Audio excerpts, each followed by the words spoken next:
the LPS land pooling scheme plots given to the farmers and developed under various zones are being developed in such a big way, though you don't have to remember all this data, but just for your idea, the language I want you to get acquainted, like 1A, zone 1A, it is named like that, by CRDA, zone 1A, zone 2B, zone 3B, zone 5, zone 7, zone 5C, like that.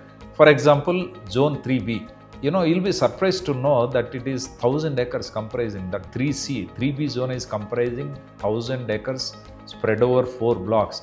Take zone 7, actually 5, it's called zone 7. Zone 7 is comprising 2,000 acres of farmers' plots divided in 7 blocks. Have you heard in the real estate history, 1,000 acres, 1,500 acres, 2,000 acres, kind of language? Impossible. So that is the kind of level at which work has started.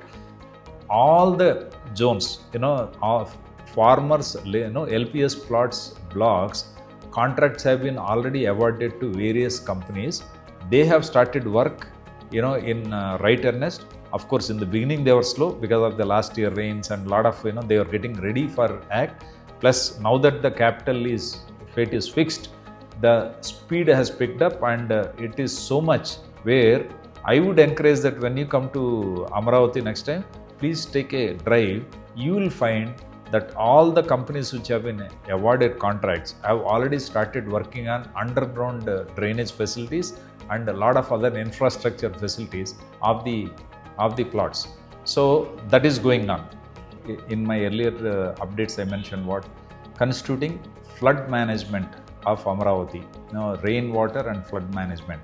Now, Amaravati is designed in such a way for the next 50 years, not a literal terms, not a single drop of water should get flooded. That is a kind of spirit.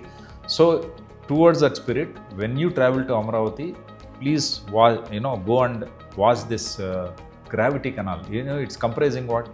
Kondaviti Vagu, Palavagu, gravity canal, and various reservoirs.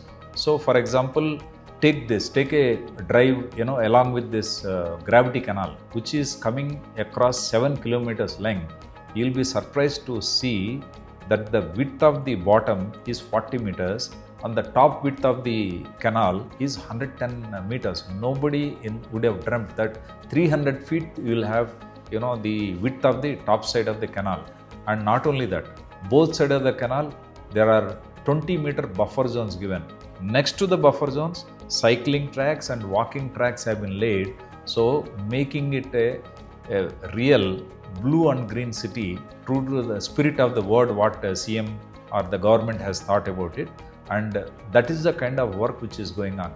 80% work of the gravity canal is over, is what you can conclude. Now, percentage can be controversial. Somebody may say only 40%, somebody will say 60, I may say 70, but it doesn't matter. As I always say, work is in progress. If not today, in another few months it will be over. So that is regarding gravity canal. Like that, all the reservoirs, whatever the government has planned, all the ponds, all the canals and pumping stations, work is going on in a very big way, and which is visible. Earlier people were not able to see it. Now when you go, the work is visible to the common eye.